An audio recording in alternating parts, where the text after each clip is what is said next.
আসসালামু আলাইকুম। আবৃত্তি করছি বিশ্বকবি রবীন্দ্রনাথ ঠাকুরের প্রাণ কবিতাটি।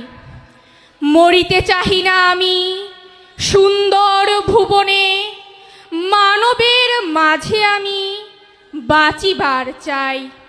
এই সূর্য করে এই পুষ্পিত কাননে, জীবন্ত হৃদয় মাঝে যদি স্থান পাই। ধরায় প্রাণের খেলা চিরতরঙ্গিত, বিরহ মিলন কত হাসি অশ্রুময়। মানবের সুখে দুঃখে গাথিয়া সঙ্গীত, যদি গো রচিতে পারি অমর আলয়। তা যদি না পারি তবে বাঁচি যতকাল, তোমাদেরই মাঝিখানে লোভী যেন ঠাই।